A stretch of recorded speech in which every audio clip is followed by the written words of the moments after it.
We're doing hot takes or toast right now. It's a hot take for the Jazz to make a deal. Is it not? You want them to stand pat? Well, there's been rumors out there that Philadelphia, which has Embiid, which has Maxey, which has some other veteran guys, they've got the third pick, but they want to win and win now. So they're open to trading the third pick, but they want a veteran player to come in and to be able to hit the ground running. Jazz got plenty of them. All right, Jordan Clarkson, thanks for being here. Nah, not for the third pick. John Collins? Nah, not for the third pick. Colin Sexton. Nah, not for the third pick. Okay. Lauri, thank you for coming. Lauri Markkanen, and they want to get rid of Paul George's salary. Who don't? So, third pick. You get the third pick, Jazz fans, and in return, and Paul George, you give up Lauri Markkanen. Do you make that deal? What do you say? Get on the line. Do whatever you do to communicate with us. The hotline, what's it called? Go to the KSL Sports app and use the call-in feature. The call-in feature. Right down at the bottom of the app. You can record your takes, and we can play them on air. Yeah, so you can call in 575 Zone. Yes. Yeah, 9663. Yeah. Would you make that deal? You give up Lauri Markkanen. In return, you get Paul George and the third pick. Now, I was listening to some Phoenix talk radio yesterday when I was at the gym, and they were talking about a similar deal for Kevin Durant. Right? Now, Kevin Durant is about 8 years older than Lauri Markkanen. Markkanen's 27, KD's 35. And they were saying, I don't know about that, they felt like Paul George was done. That he's had a ton of injuries, and they even speculated that he's lost his desire to compete at a high level. I don't know about that. That's just what they were talking about. But do you need to even keep Paul George? Could you just waive him? And the third pick. So then you'd have the third and the fifth pick. Yes or no, Jazz fans? How you hanging on? Where are you? This is your turn to tell me where you are, Yawk. You were somewhere in the state the other day. I'm in Blanding. Blanding. I don't even know where Blanding is. You keep picking these obscure places. Blanding's about as far southeast as you can go in this state. Is it? Yeah, it's like down in San Juan County. Oh. Okay, I'll give you a better one. I'm in Fountain Green. Fountain Green? Yes. Where's Fountain Green? Up Ogden Canyon area-ish. Did you have to take Utah history or geography or whatever in school? Multiple times. I took it. Because you flunked it? No.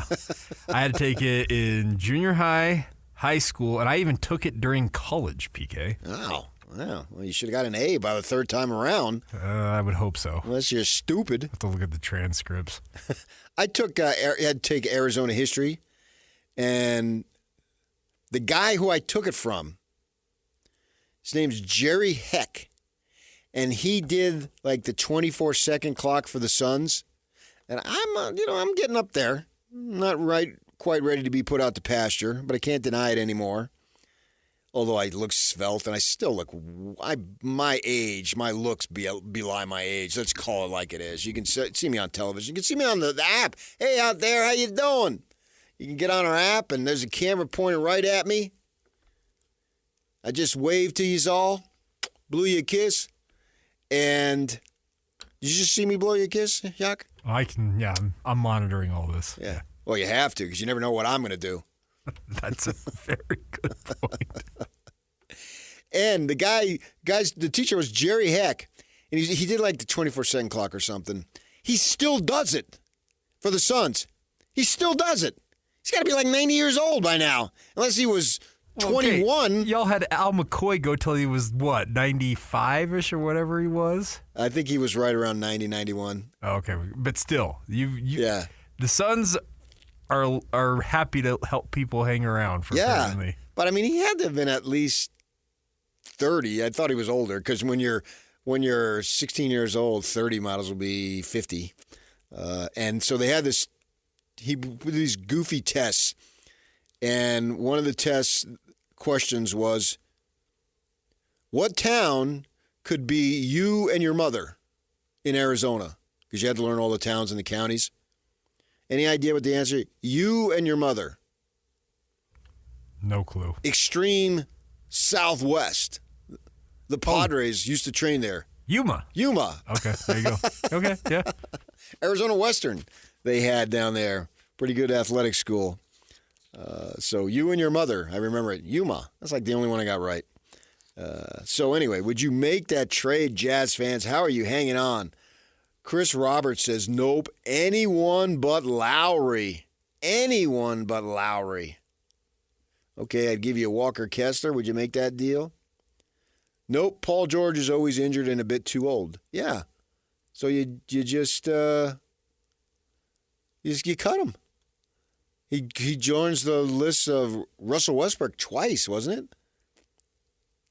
Wasn't Westbrook, didn't he get acquired twice?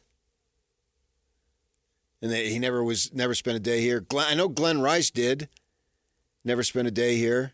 There's been some others. Well, Kendrick Perkins. Westbrook's done it twice. That's what I said. Westbrook twice. He's done it twice. Yeah. We also had, who else was I thinking? There was one other player that had. Derrick Rose. Derrick Rose, yes. And Yeah.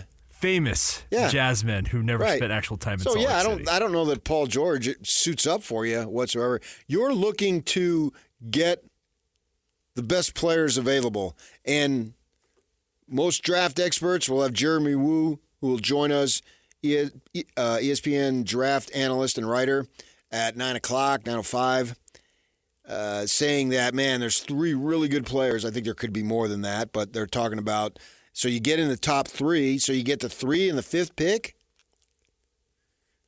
I think that helps your rebuild. Does Lauri Markkanen help your rebuild? Are you just intent on keeping Lauri Markkanen, or do you want to trade him for a better deal? All right, let's go to Mike.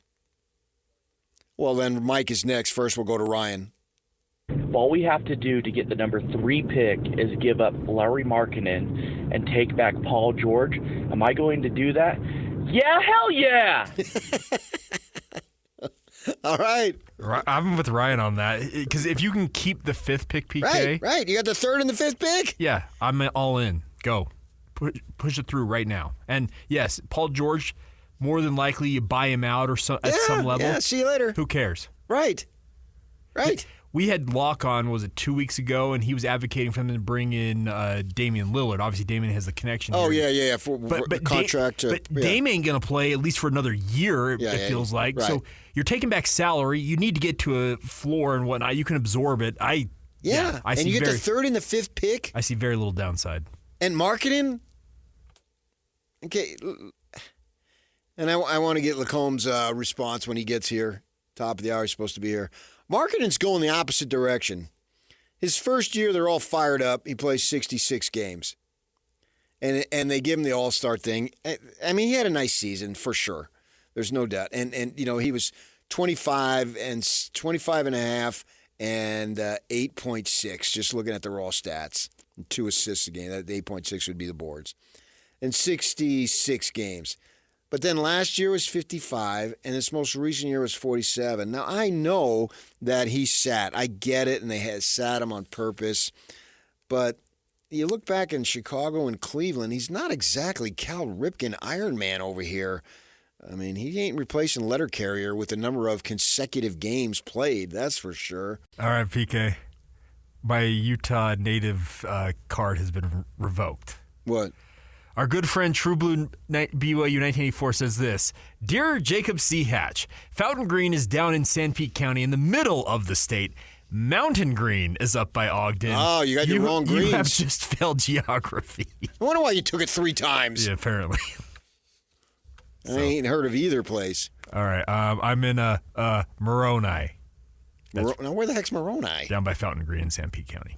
I've been there. They have a big turkey farm. Oh, they do? Yeah. You ever heard of Norbest? No. They do a bunch of turkey processing down there. Oh, yeah. Okay. I'll learn eventually.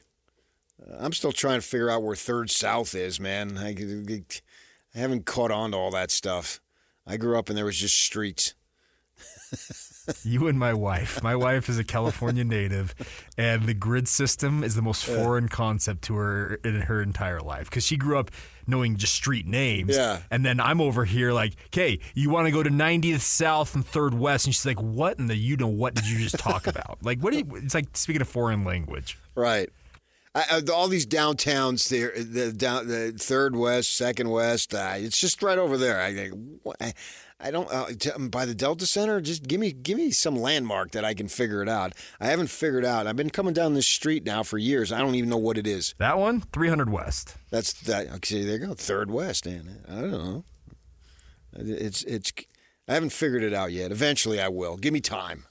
I know in Phoenix, you got Central Avenue.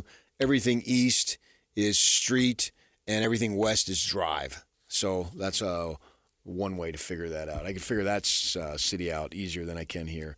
So Markkanen has had available in his 8 seasons 656 games. He's only played in 450 of them. So what are you really giving up? And he doesn't fit the timeline. He's a nice player. There's no doubt about it. He's a nice player. But does he really fit the timeline? Especially, and this is where my trust of team management comes in big time. If Jay-Z and Danny Ray say, yeah, man, that player at third, we really, really like that kid, whoever it may be, Ace Bailey, whomever it might be, Trey Johnson, figure it out. Probably Ace. And if they're people and those guys sign off on it, I sign off on it. That's, to me, Ainge has proven he knows talent.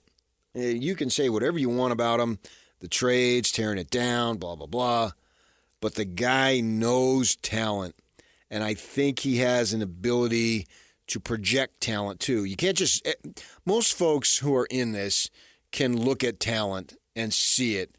I always said that when I covered high school preps, and, you'd work your way up, and then when I was working for the Watchdog, like in the playoffs, I didn't do high schools. Jay Drew did a phenomenal job. He did. But I would help out on coverage. Tom Wharton just passed last week. Great human being. And all my years at the Tribune, he'd always do preps, and he had done it before. And, a guy like him who did preps every year for like 40 years, you could go to a high school game, really like any high school sport, and it would take you maybe about a half a quarter to figure out, okay, that kid, he's really good. I can remember I covered Dan Coates went to Northridge, didn't he? And he went on to BYU, played in the NFL, and I think he's coaching high school football now. He is the new athletic director of the new Westfield High School up there. Okay, cool. Moved over from Farmington. And so they were playing at Weber State. I don't remember who they were playing. And I didn't know much about the preps. I didn't know any schools that were good or whatever, but they signed me. I go up to Weber, cover the game, and I see him just go down the field a few times. Okay, wow, this kid's really good. Played in the NFL. Live over in the Brighton area. I went to see this kid, this little Polynesian kid, whose feet were the most incredible feet I'd ever seen. He played in the NFL. His name was Reno Mahe. Right? Simi Fahoku played in the NFL, a receiver. My neighbor kid had the bad luck of being the receiver on the other side of him. Never got any balls because he kept throwing it to Fahoku because in triple coverage, he'd still go up and catch it, right? Made it to the NFL, went to Stanford and all that. So it doesn't take that much to see talent in the moment. You got to have the ability to project talent down the road. What's he going to be like 3-4 years? That's where it gets pretty tricky, and that's where you have to be a specialist. That's where the U of U and Whittingham and Scally and those guys have really, really separated themselves. They can take a kid who plays a different position. He didn't even play the position, and see where he can be, his position is in 3 years. And so many of those kids that they've done that have gone on to play in the NFL. I think Ainge has got that ability. So I would sign off on it, man. Well, see, and I'll just McKay Williams just weighed in on this. He says this: I'm taking that trade all day, and then it's got a GIF of Cartman from South Park saying, "100%, you're damn right." Damn right, we're using profanity now. Okay. Acceptable profanity. You know. I would have said Dern. Oh, you're darn right. Me and Dion. Jake, Scott, Deion Sanders, Coach Prime. But yet some of the Jazz fans are saying, no, Mark Jones, that's a hard pass for me. If you're going to have a bad contract, give me the younger player. Okay. Once again, PG probably doesn't ever play here in Utah. Yeah. The women have spoken, Yvonne and Jessica. And their both responses are the same word with 2 letters. N-O. No. Now, no is a universal language across all, if not almost. No. That's if you want to learn Spanish, start with the easy ones. Sí for yes, and no for no. Man. David, please know he's overrated, always hurt, and won't stay. We're not talking about Paul George, man. I'm not considering Paul George as the centerpiece of this deal. It's the 5th pick for me. That's the 3rd pick. Now I got the 3rd and the 5th pick. I don't know that they've drafted anything that's going to be a superstar, any player. But interestingly, the 2 highest picks the last 2 years haven't done much. Now, Taylor Hendricks has a massive reason because he suffered a severe injury early in the season last year, right? But then after that, George was a decent pick for where you got him. I mean, he shoots too much for my taste. Sensabaugh is still developing. Filipowski, you got to consider a great pick, 2nd-round pick. I don't see how you can't consider him anything but a great pick. Where you got Flip is absolutely awesome. Yeah. This kid, I'm intrigued by what he can do. I believe he can help you win ball games. I think he's got a skill set. And Collier is still in the development stage. Yes, he's got to get better in his shooting, no question about it. But for what he was asked to do on such a young team, pretty doggone good. So I think you got to say what they've drafted is okay at minimum. It depends on how high you want to go. All right, we'll hit that with Tim coming up. Hey, but we may have the Utah Peak. That piqued my interest. Pika? Yeah, we'll see. We'll get that. We got sound. Could they possibly come here a lot sooner than we think? Move over, get out of town, Coyotes. You're not the only one. Stay with us. We'll get to that next. 97.5 the KSL Sports Zone.